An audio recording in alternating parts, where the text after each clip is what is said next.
Premium account on X is required to create live podcast. Remove. And add a new destination on Facebook. Facebook profile.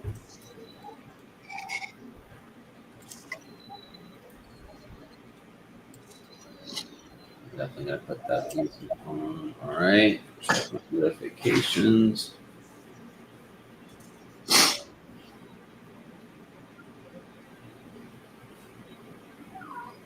Yes, it's me. Allow.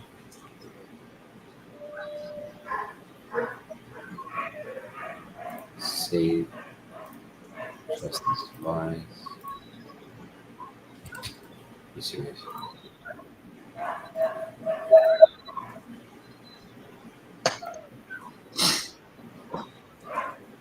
Continue as always. Okay. Yeah, me. And okay. Yeah. The Ground Up Show EP0.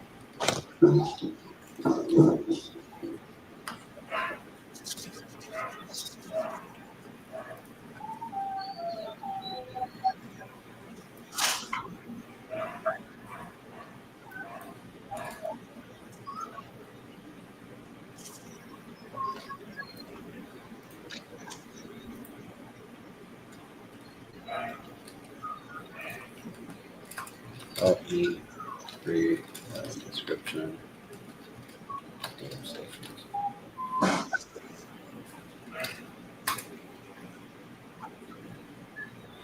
All right, kicking off our brand new show where real estate meets design. I'm realtor and mortgage broker Alex Village, one by architect Matt Charlin, but it's misspelling your name, so we're going to correct that. Bringing you market insights, design tips, and real world stories from the field, from Central Florida trends to nationwide shifts. We're building this conversation from the ground up. I love it. Love it. All right. Let's see. Let's edit your name. Make sure that's right. Approve.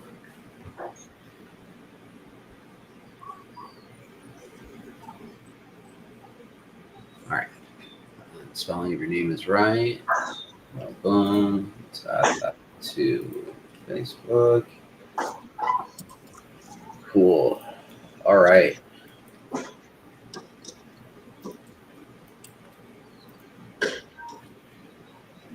Date changes. LinkedIn doesn't support updated streams. You need to make it. Oh my god, bro. Okay. Stupid technical difficulties. Well, we got one brave person looking. We have one brave viewer. I'm not sure how to pull up the chat. We do. Everyone in the studio. This is a private chat. I think so. Oh shit, we're live. Oh, nice. We have one viewer on Twitch. Yeah.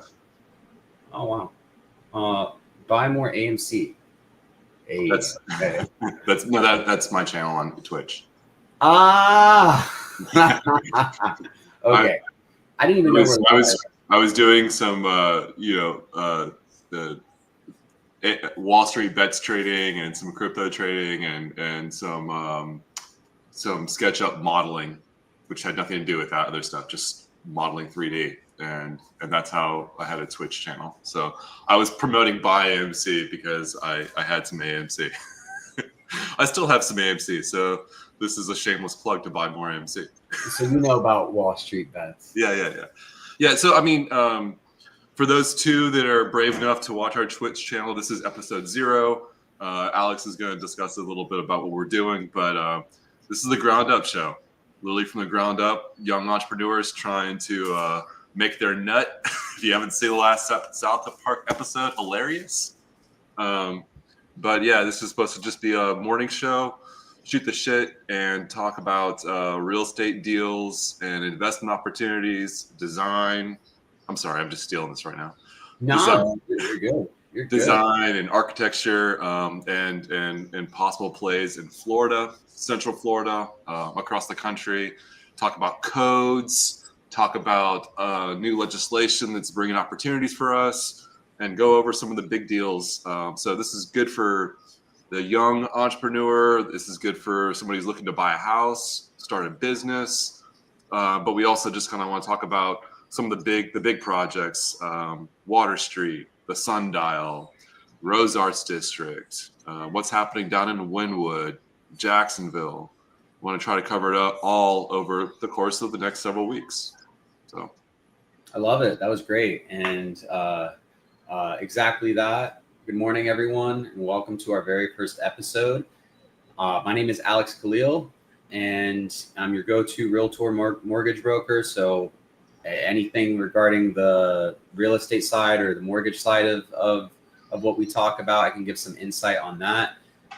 Really excited to start building this from the ground up. It's episode 0, so we are going to potentially have technical difficulties. It may not have the flow that we want it to yet, but what matters is for us that we're here and we want to provide value for anybody that tunes in. And if you have any questions, if you think we should talk about anything, please feel free to comment, send us a message, and give us your 2 cents. I also think that I guess we need to figure out how to get the chats open. So I need to probably sign on to. Sorry, No, it's definitely an important thing. I opened up YouTube so I could try to see if I get to the chat. So it'd be nice if we could interact with people in the chat rooms. But it's actually a good idea that you're looking into that. What the heck? This is our test pancake, as it were. Do I have to? I think I have to go live on Instagram separately.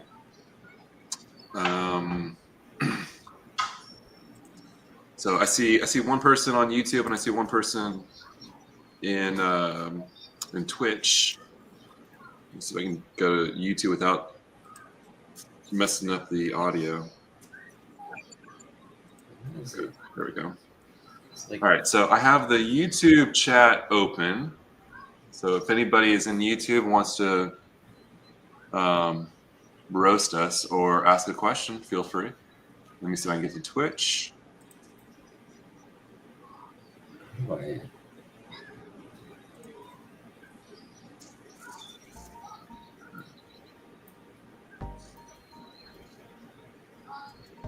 Oh, okay. Here we go.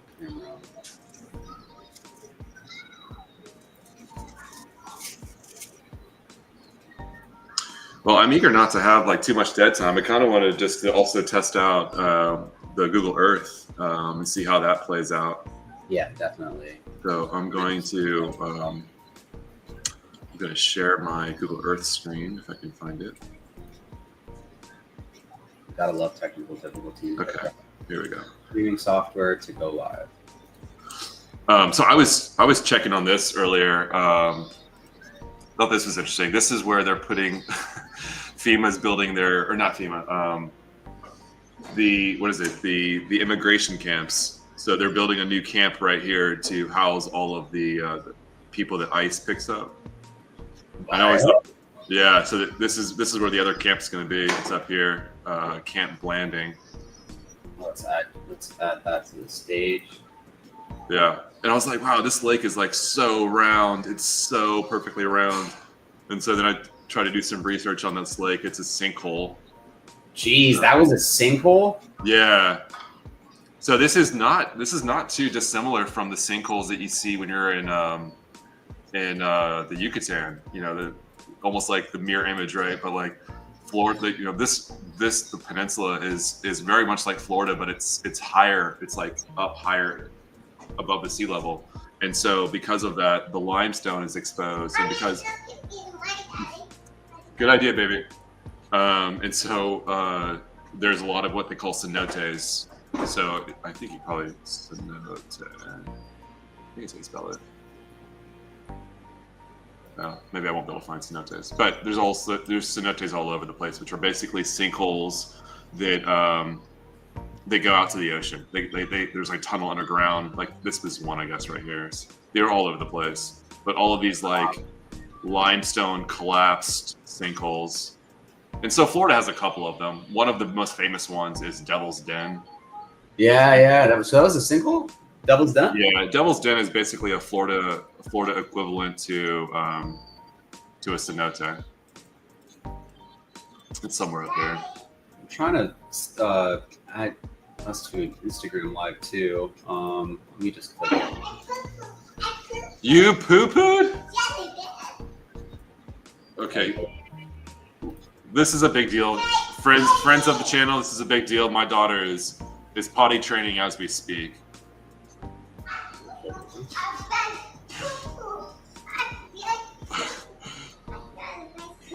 Yeah. She gets an ice cream sandwich no matter what time of day if she poo-poos in the potty. I need to go see how big this thing is. It might be a big one. Give me a second. Okay, yeah, do your thing. Oh! Wow. How many ice cream sandwiches do you want? She did it. It looks like a perfect practical joke piece of pile of poop. It's amazing. Wow. Okay. It's going to be a good day, guys. Oh man, that's a great start to the day for you. I cannot get the Instagram is not working. It says I'm live on the Instagram show.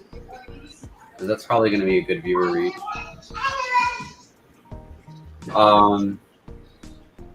Matt, do you want to reset? What am I doing wrong? What did I do? What are you trying to do? You did perfect. I'm like, it's the live. I don't think your YouTube is working. I want to double check on my end your YouTube channel or the YouTube channel. So the Ground Up Show, I think, is the YouTube channel. Yeah. No. Well, try that. I think it's underneath my personal YouTube channel.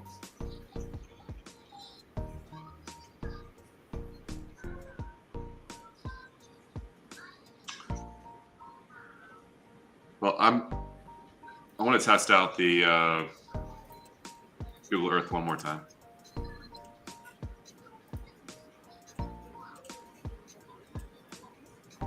And that is, I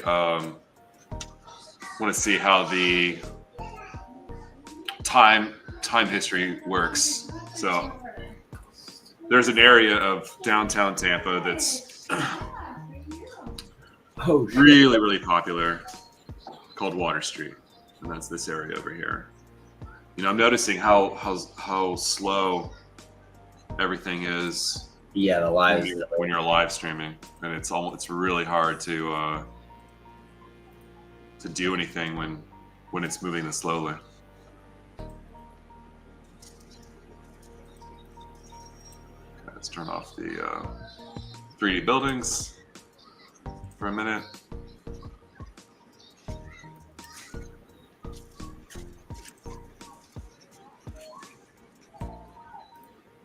Yeah, so you can see like here, Water Street, this zone is just parking lots and a crazy street grid. And so Water Street. Say again? I added your stage. It wasn't there we go. You were saying. Oh, I was just trying to like look back, do a little look back at Water Street. This is forget exactly how many acres. It's something like 40 acres, and they spent something like $4 billion. But it's an opportunity zone, so when they go to sell it or sell parts of it in 5 more years from now, they won't pay any capital gains taxes on it. Kind of like Puerto Rico? Say again? Like Puerto Rico? Well, no, the opportunity zone. So in 2017, the Jobs Act that passed, part of it, you know, besides doing things like legalizing hemp and stuff like that, it also it made a bunch of opportunity zones, these places where if you build something, a commercial endeavor inside of this area, it could be a dry cleaning business, it could also be an apartment business, and that's how most people were using it or have been using it, is for building apartments, because that's in business, right? So it's, you know, 300 units. So in this case, they built this new kind of waterfront next to Channel Side. It's called Water Street. It's this zone right here. Kind of connects the arena up along the side of Channel Side. And Bill Gates was a huge investor in it. And I was talking to somebody about this, and they're like, "Oh, so this was just a giant tax play for Bill Gates." And it's like, yeah, it probably was. I mean, he was also doing the right thing. This is great development, and it really catalyzed the entire downtown Tampa. But this OZ, the Opportunity Zone, was a tax play, and they invested like $4 billion into this, and it's amazing. And they actually underparked it by 30%. So like what we would say for how many parking spots you need for this many people, they didn't provide enough parking. But that allowed the buildings to get tighter, taller, denser, have more outdoor spaces because they didn't provide parking lots.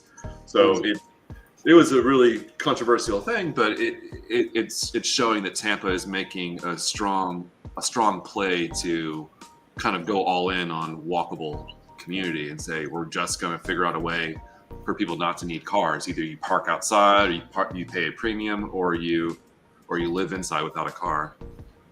So it's cool. It's one of, I mean, Miami is kind of like that too, but Miami is so spread out because of the intercoastal. So I don't know. It's a cool development. I think it's been widely praised as being very successful, and they're starting phases 2 and 3 somewhat soon. Where was that big old lake that you showed? It was where was that at? Oh, that's where they're doing the.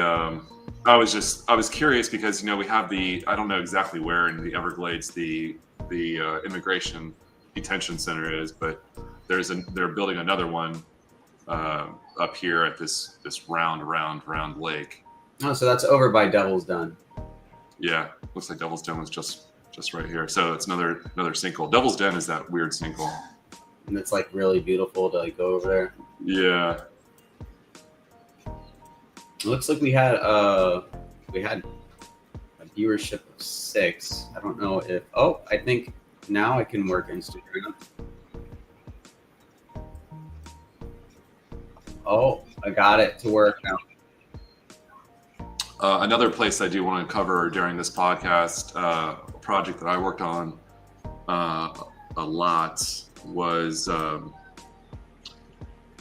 Rose Arts District. So I think that this is an interesting case study right here too. This golf course is 128 acres, and it's in Orlando.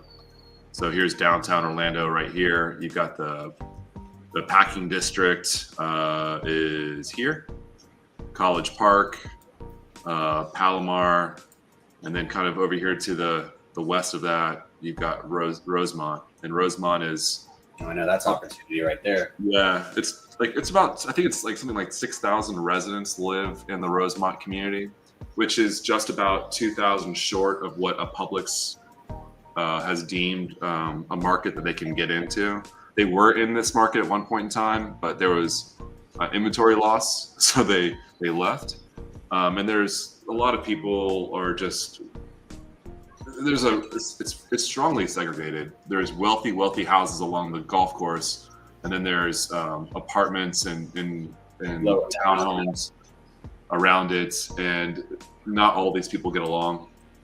There's a super stop up here, and so one of our clients bought this golf course for very cheap, $1.28 million, and it's an opportunity zone. So the company I was working with, we designed a pretty large community here. We named it Rose Arts District, and there's 3 civic zones.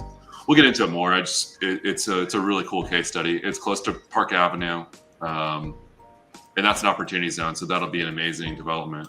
But yeah, I can't wait to get into all these different neighborhoods and talk about different things. The Orlando Executive Airport has long kind of been it's a huge, amazing piece of property. The what is it? Greater Orlando Aviation Authority owns it, has a lot of power with it. I will play with you in a moment, baby.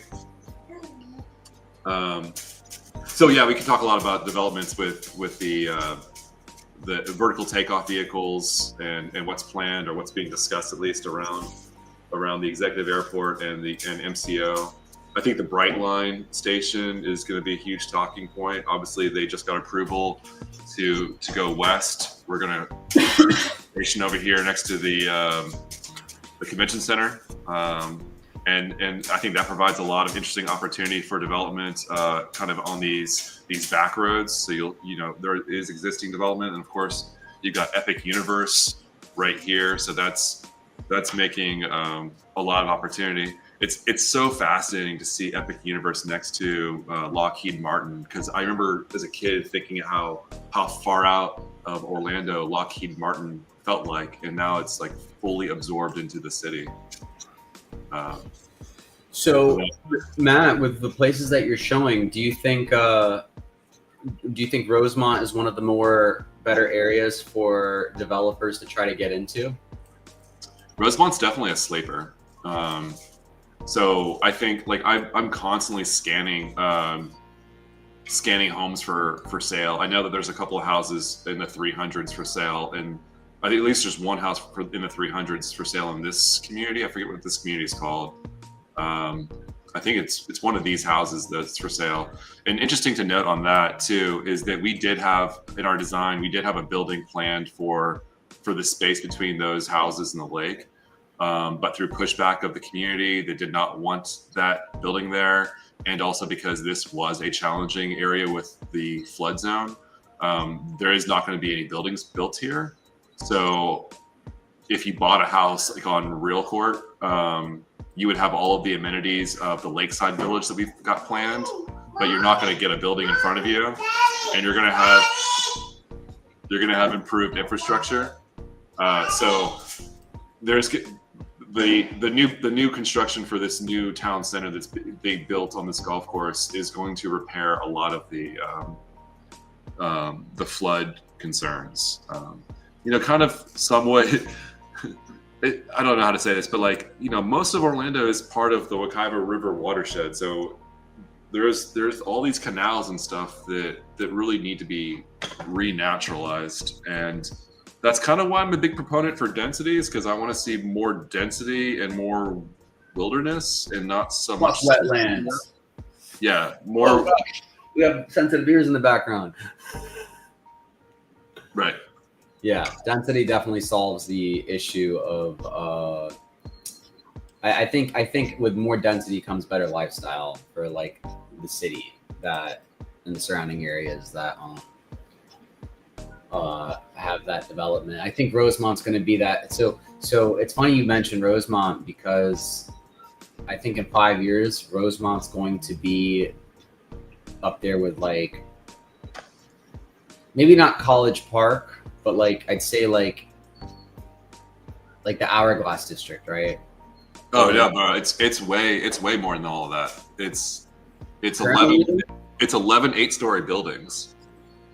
It's bigger than it's a sleeper. It's going to be bigger than it's going to be as big as the packing district, and hopefully it'll bring a lot of jobs. We're looking at something like 250,000 square feet of commercial and retail. There's potential for schools to come in there at different levels. So there's a food desert there right now. There's a lot missing opportunities for food choices. So the amount of businesses that we'd be bringing in, because we're bringing in the density. So we're bringing in 11 8-story buildings, which would be something like 6,000 residents. There's 20% of it is affordable housing, which is way higher than any other development I've seen so far. Well, that probably isn't true. I mean, so far that I've noticed, but the Live Local Act requires 40% affordable. So there's probably others that are doing it too, but it's got a lot of for 6,000 units to have 20%. Something like, what is that, 1,200 or 1,500 units? No, 1,200 units, something like that. That's a lot of units for affordability. It's still a far cry from, I think we're something like 60,000 or 70,000 affordable housing units short in Central Florida.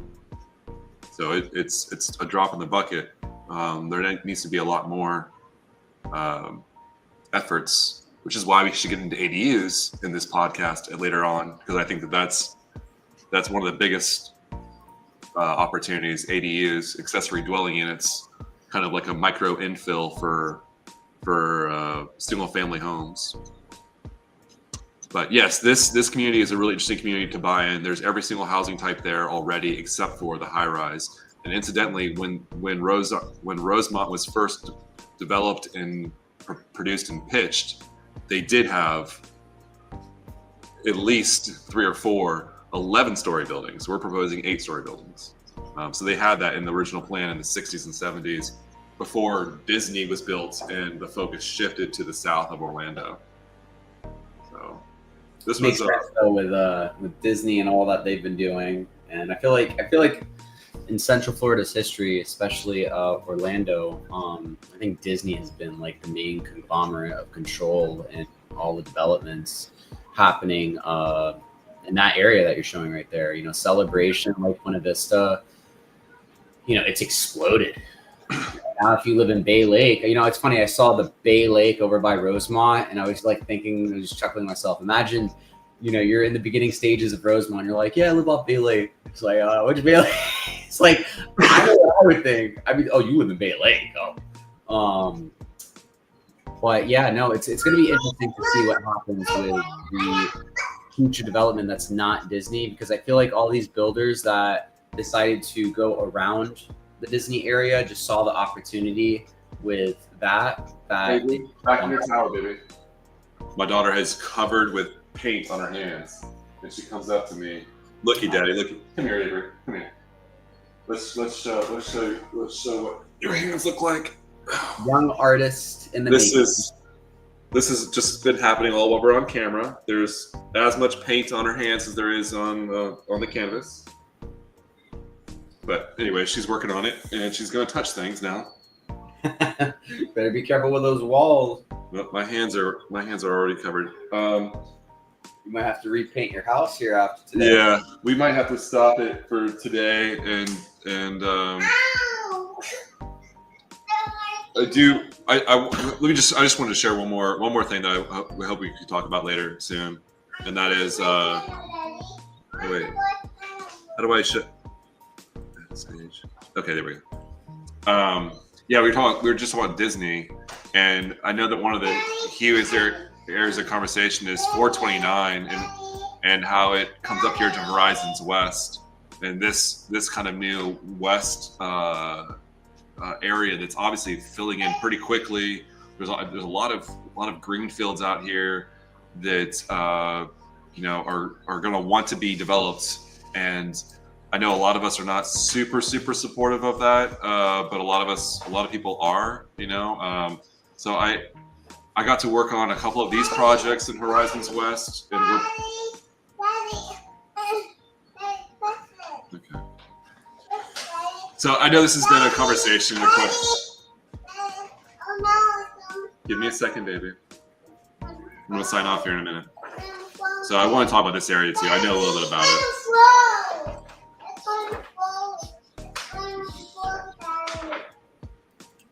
We'll have to try this another time. Oh, okay. You got daddy duties. Yeah. Okay. Well, I think this was a good first test. We could always, you know, decide whether we're going to do episode 0 again or straight to episode 1. Hopefully the technical difficulties aren't going to be as long, you know. Well, hey, to the brave souls that were able to watch it, the 3 that are possibly still watching, if you could give us any kind of comments about what conversation topics would be better for us to dive into, we'd really appreciate it. It would help us out. We're trying to start this from the ground up, keep it going. We would like to be your morning show to talk about news and opportunities and legislation, code, cool places, social trends, and all of that. But my daughter is trying to hurt herself right now. Yeah, let's let you go take care of that, and we'll refine this more, and I'm confident we're going to be a lot better on the next one, and we'll figure out our times. I feel like us doing it super early is probably going to mean that we're not going to have so many viewers. Because just imagine the people who don't wake up in the morning, right, that early. I'm willing to change it up and try it out different ways. I thought that really early. There's some morning shows that I was thinking we could get on before the other morning shows, but whatever, we can do it. Hey, what matters I can is also do it before she's up. yeah, no, and that's understandable. Yeah, I don't have those days. I have my puppies. That's about it. My fur babies. But yeah, to the people that just joined, thank you so much.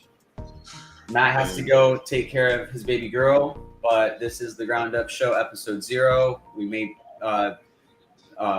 do another episode 0 starting Monday, or just straight to episode 1. We're getting a feel, and if you did tune in, hope to see you again. Bye. Okay, so end stream.